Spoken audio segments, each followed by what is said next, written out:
Welcome to the Fundraising Leadership Podcast. This is episode number 35, and I am joined today by my colleague, Silvia Bueso in Barcelona, Spain. Welcome, Silvia. Hi everyone, hello, hola, aquí Hola, estoy. hola. Hola, exactly. Good. Yeah, yeah. So, Silvia, I am mindful that you wrote an article for the community around limiting beliefs that hinder fundraising success. And I'm aware that, some of these beliefs are really focused on frontline fundraisers and some of the fears and beliefs they have that hold them back. And of course, our audience is mostly leaders who lead fundraising and nonprofit teams. And so the purpose, as I get, why you created the article, really is to help leaders coach and mentor their folks through some of these limitations that always come up. So I really want to acknowledge you for identifying these hindrances or these limitations, and maybe we could walk through, talk about a few of them, and then give the audience, like the leaders, something to do where they could help their teammates. Yeah, good. I think that's exactly what you said. Leaders have the responsibility to understand what's stopping their teams when they are about to make the ask. So I think it's a very good topic.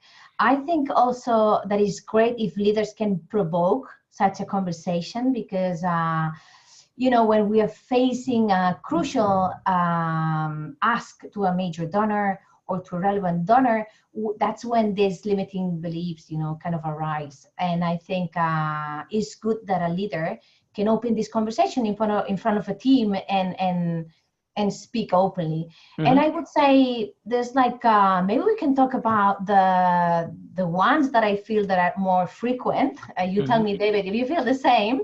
Yeah. Sometimes it's I see lots like small organizations in that case, like I don't have the time to ask because there's Right. The team members, they are wearing different hats. So they have to do lots of things. So they never find the time to focus on that. That's one of the Yeah, let's limiting. just pause there for a moment, because I when I read that, I was like, yeah, I see that. And I actually think that belief, I don't have enough time. First of all, that's pervasive. Yeah. There's this scarcity around time. And I think that, like, I don't have time to ask is actually gets triggered by the other fears. I think it's a cover. It's a I think great it's actually, excuse. I think it's a cover for the other limiting beliefs that you identified in the article, which are really driven by fear. So why don't we, we'll get to the time thing, but there's always time to ask, right? I mean, like, asking takes about like 5 seconds, right? So, Yeah, but you're right. let's talk about a few of the other ones, because I think, yeah, that I don't have the time to go out and ask is a bit of a way that people hide. Yeah, no, absolutely. Maybe as you say, I completely agree. It's like the big excuse, no?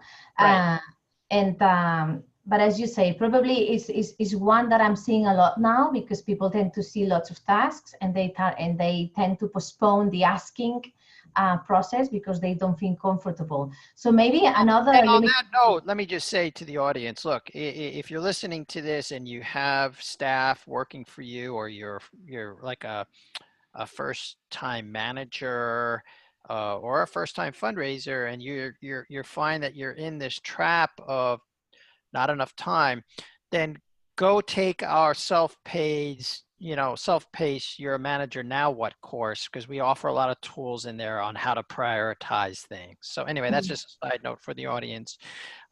Yes, early on in your career, it's often very easy to get caught up in the I don't have enough time. Really is, I'm not making the time for priorities. It's a whole nother conversation, right?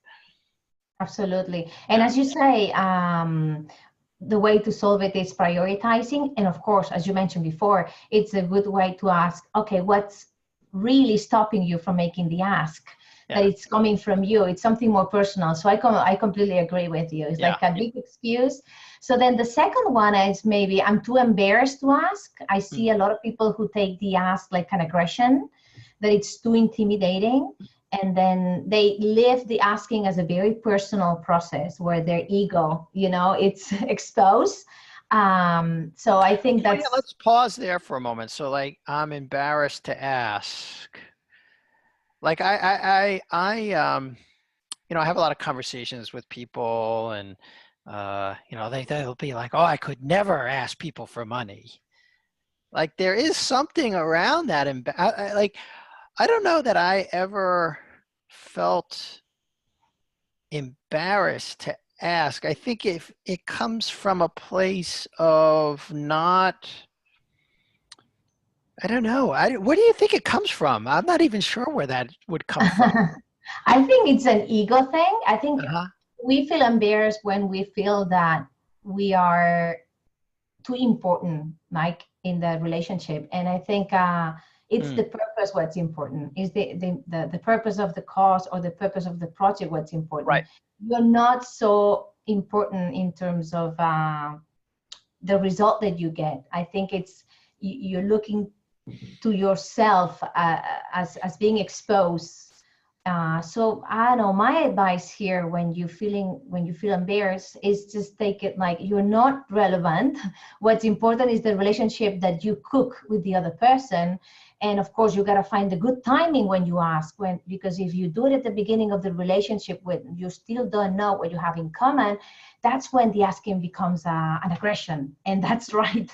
And then that's when you want to stop doing it again. But if you cook the relationship, if you find like a common purpose and you focus on this purpose that you can achieve together, I think it doesn't become embarrassing because you're not putting yourself in the center Hmm. of the Hmm. conversation. Hmm. Am I Hmm. explaining it well, David? I think so. Yeah, no, I do. Like this is like your expertise. I know you're working in Europe. You're working with a lot of folks who are new to the art of asking and the art of fundraising. This is much more developed in North America, in the United States and Canada, where Janice and I do work with leaders. So I think the culture, it's newer, right, to your audience there in Europe. And I also think it comes from, I think you're right, it's tied to the ego. My sense is that it's, in leadership, we talk about being in a less than box. You remember that? Like, it's almost like, well, if I'm asking for something I don't have, that means I'm somehow less than this person, and that's embarrassing. I think that's what you're driving at. And like you say, if you take yourself out, like you're there, you're in it, you're in the conversation, but it's not about you. It's about your organization. It's about your nonprofit. It's about what you're up to in the world and what Yeah. you're accomplishing. When it becomes purpose driven, I always found that asking wasn't embarrassing at all. It wasn't about me being less than. It was about me being greater than. It's Yeah, I agree. But I absolutely agree with you. In America, you're much more advanced. And I also want to say to those leaders, in America and Canada, sometimes we need to join into fundraising, those like experts. Sometimes we work for this nonprofit and we have experts who we need to invite so they can be more involved in fundraising. And Mhm. sometimes they are the ones showing that they are embarrassed because as Right. experts in the matter, they are not expert in fundraising.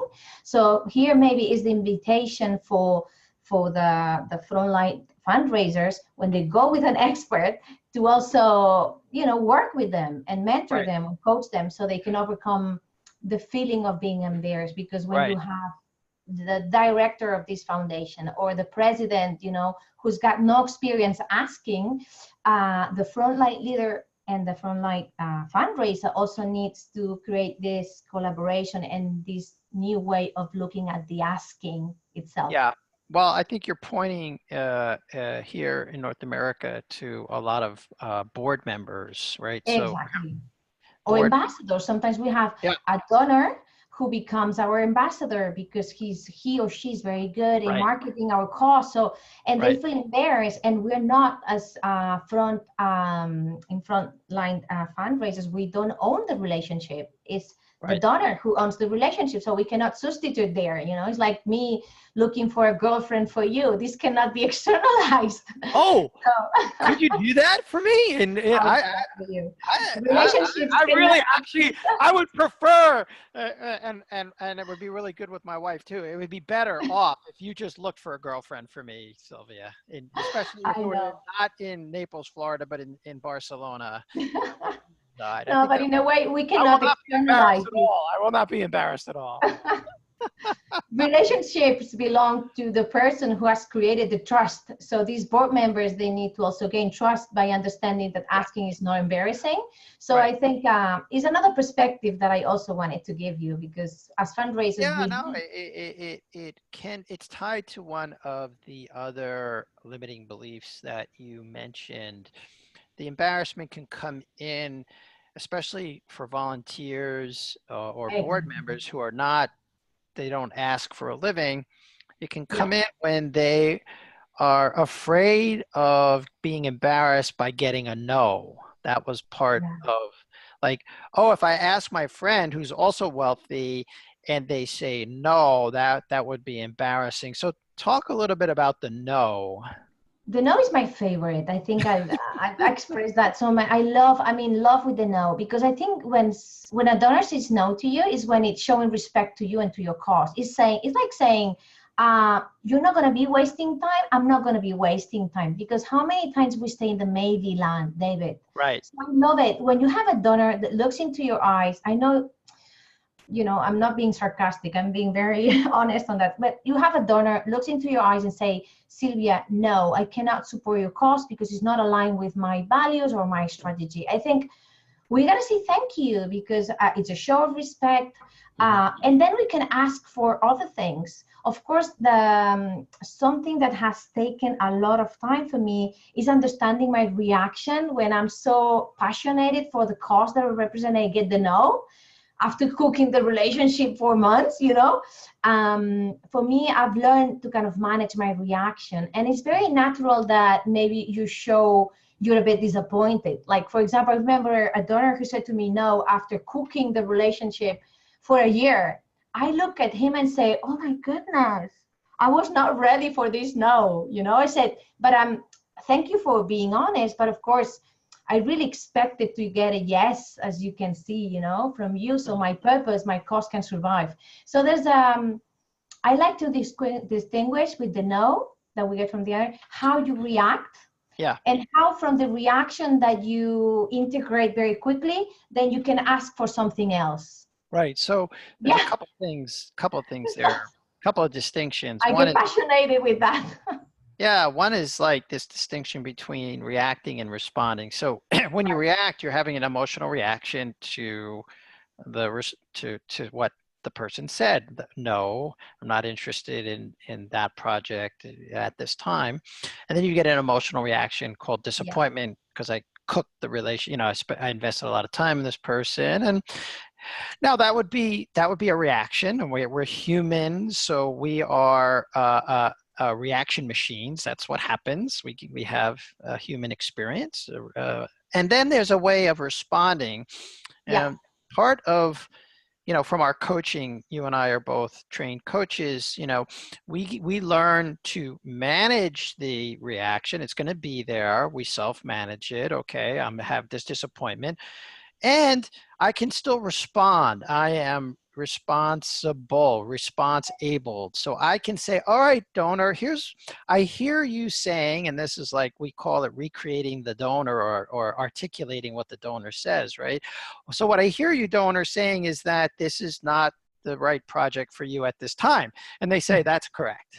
All right. yeah, Then you can go from there. Now, like, okay, you totally, have acknowledged the donor and what they've said to you, yeah. as opposed to reacting emotionally to it. Mm. So You I said it. really And when you love that. respond, you can be when you get a no, sometimes we take it as like a definitive no, but many times the donor is saying no just for, I cannot give you this donation this quarter, you know? Right. So it's good. There's a question that I love to ask when they say no is, what do you say yes to? Because many times the no is a little proportion from the yes piece of what is possible in terms Yeah. of partnership. So when you go back to what it works, then sometimes, many times, it's just a question of adjusting the proposal, or maybe defining a new deadline for the payment or the donation contribution, you know?